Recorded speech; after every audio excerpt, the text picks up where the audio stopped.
નમસ્કાર મિત્રો, સ્વાગત છે તમારું આજના એક નવા વિડીયોમાં। સરકાર દ્વારા જે છે બહુ મોટો નિર્ણય લેવામાં આવ્યો છે। હવે વધારે પડતા જે છે તે લાયસન્સ જે છે તે કેન્સલ કરી દેવામાં આવે છે। તો આજના આપણે વિડીયોમાં એ ચર્ચા કરવાના છીએ કે તમારું લાયસન્સ કેન્સલ ના થઈ જાય અને તમે કઈ રીતે ધ્યાન રાખી શકો છો અને તમારી કઈ પ્રોસેસ કરવાની રહેશે એની સંપૂર્ણ ચર્ચા આજના આ વિડીયો અંદર આપણે કરવાના છીએ અને આ નિર્ણય કેમ લેવામાં આવે છે એની પણ સંપૂર્ણ ચર્ચા જે છે આજના વિડીયોમાં કરવાના છીએ। તો વિડીયોમાં લાસ્ટ સુધી જરૂરથી બન્યા રહો અને ચોક્કસપણે જે છે તે આટલી અપડેટ ના હોય તો તમારું લાયસન્સ જે છે તે અપડેટ કરાવી તો બાકી જો આટલી અપડેટ નહીં હોય તો ચોક્કસપણે તમારું લાયસન્સ જે છે તે કેન્સલ થઈ શકે છે। તો જો ચેનલ પર નવા હોય તો ચેનલ સબસ્ક્રાઇબ કરી અને આવી તમામ માહિતી મેળવવા માટે જે છે એ ચેનલ સબસ્ક્રાઇબ જરૂર કરીને રાખો અને ટેલિગ્રામ ચેનલની લિંક ડિસ્ક્રિપ્શન અને કોમેન્ટની અંદર પિન કરેલી છે તો ત્યાંથી જરૂરથી જોઈન કરી લેજો જેથી આવી તમામ માહિતી જે છે તે સૌથી પહેલા તમને મળી રહે। તો હવે શરૂ કરી આજનો આ વિડીયો।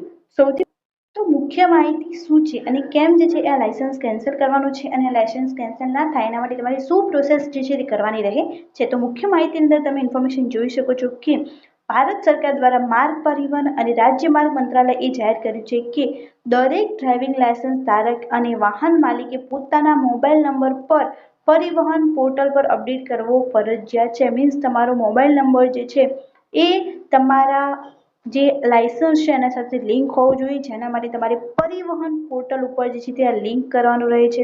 ત્યારબાદ જોઈએ કે બીજી કઈ પ્રોસેસ છે કે જો તમે મોબાઈલ નંબર અપડેટ નહીં કરો તો તમને નીચેની મુશ્કેલીઓ જે છે તે આવી શકે છે। જેમનો આ નંબર લિંક નહીં હોય એમને આમાં મુશ્કેલીઓ જે છે તે લાયસન્સની અંદર આવી શકે છે। લાયસન્સ રિન્યુઅલ જે છે તમારું અટકી શકે છે। તમારું લાયસન્સનું રિન્યુઅલ જે છે તે અટકી જશે।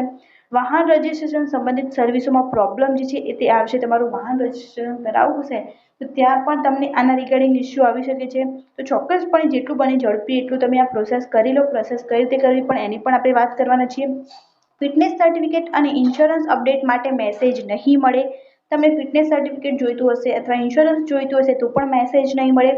ઈ ચલાનની નોટિફિકેશન કે ઓનલાઈન પેમેન્ટ સર્વિસ બંધ થઈ જશે। તમારી ઈ ચલાનની નોટિફિકેશન અને પેમેન્ટ પણ બંધ થઈ જવાનું છે। તો આ એના ગેરફાયદા છે જો તમે લિંક નહીં કરાવેલું હોય તો આ વસ્તુ જે છે તે અંદર બંધ થઈ જશે કે વાહન સંબંધિત એઆઈ આધારિત ટ્રેકિંગ સિસ્ટમમાં તમારો ડેટા ગાયબ રહેશે। તમારો ડેટા પણ અંદર ગાયબ રહેશે જેના કારણે તમને મુશ્કેલી આવી શકે છે।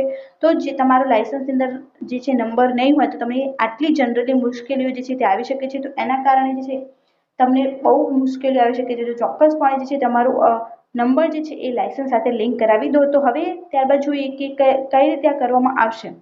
તો અહીં એમને ઇન્ફોર્મેશન આપેલી છે કે આ નિયમોનું પાલન નહીં કરો તો તમારું કામ અટકી જશે। આરટીઓ તમને બ્લોક લિસ્ટમાં મૂકી શકે છે। સરકારે હવે એઆઈ ટેકનોલોજીથી તમારું લાયસન્સ અને વાહન ચેક કરશે એટલે તમારી નંબર અપડેટ ન હોવા એટલે કે તમારું રેકોર્ડ અધૂરો રહી જશે જેના કારણે તમને અંદર બ્લોક કરી દેવામાં આવશે।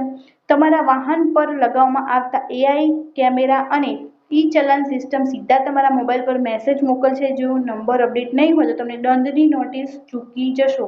તમે આની અંદર બધી ઇન્ફોર્મેશન હવે મોબાઈલ નંબર દ્વારા જ આપવામાં આવી રહી છે અને જો તમારો મોબાઈલ નંબર જ લિંક નહીં હોય તો તમે જે તે દંડની નોટિફિકેશન પણ જે છે તમારે ચૂકવી જશો જેથી જે છે આરટીઓ તમને બ્લોક કરી શકે છે અને તમારું લાયસન્સ જે છે તે રદ થઈ શકે છે।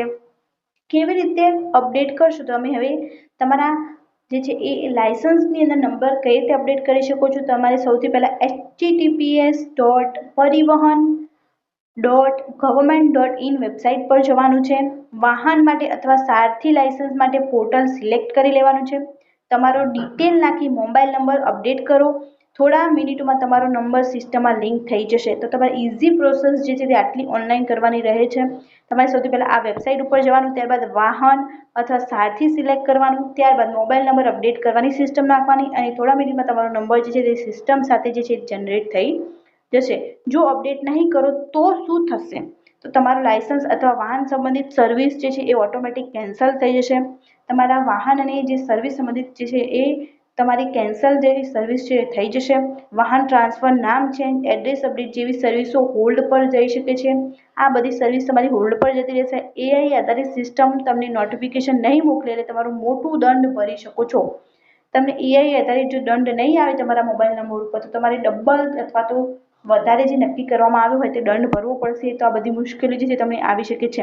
હવે આજે આપણે વિડીયોમાં એક ટેસ્ટ કરવાના છીએ કે જો તમારો ડ્રાઇવિંગ લાયસન્સ 10 વર્ષ જૂનો છે અને તમે ક્યારેય મોબાઈલ નંબર અપડેટ કર્યો નથી તો કોમેન્ટમાં લખો યસ। તમારું લાયસન્સ જેમનું 10 વર્ષ કરતાં જૂનું હોય અને મોબાઈલ નંબર અપડેટ ના કર્યો હોય તો તમે નીચે યસ લખો. જો તમારો નંબર પહેલેથી અપડેટ હોય તો કોમેન્ટમાં લખો ડન, જેથી બધાને ખબર પડે કે કેટલાની બાકી છે અને કેટલાની કરવાની જરૂરત છે. અને જો આ વિડીયો જોયા પછી પણ તમે અપડેટ કરી દો તો પણ તમે ડન લખી શકો છો. તો આ પ્રોસેસથી જે છે બીજાને પણ ખબર પડશે કે હા, જે અમુક લોકો જે છે તે આ પ્રોસેસ કરી રહ્યા છે અને જે છે એના કારણે એમને બેનિફિટ થઈ રહ્યો છે. તો ચાલો જોઈએ કે કેટલા લોકો સેફ છે અને કેટલા લોકો જે છે તે રિસ્કમાં છે. ત્યારબાદ મિત્રો, આ નિયમ હવે અવગણવાનો નથી. આજે જ તમારો મોબાઈલ નંબર જે છે પરિવહન પોર્ટલ ઉપર અપડેટ કરો. આવી જ સરકારી મહત્વની માહિતી મેળવવા માટે જરૂરથી ચેનલને શેર, સબસ્ક્રાઇબ અને લાઇક કરવાનું ભૂલશો નહીં, જેથી આવી તમામ અપડેટ આવે તો તમને સૌથી પહેલાં મળી રહે. અને ચોક્કસથી જો વિડીયો ગમ્યો હોય અને ઇન્ફોર્મેશન જે છે આ બિલકુલ સાચી છે તો તમારા મિત્રો અથવા તમારા રિલેટિવ કોઈ પણ હોય એમને શેર કરી દો, જેથી એમને પણ આ ઇન્ફોર્મેશન મળી રહે અને એ પણ જે મોટા લોનમાંથી બચી શકે. Thank you so much for watching.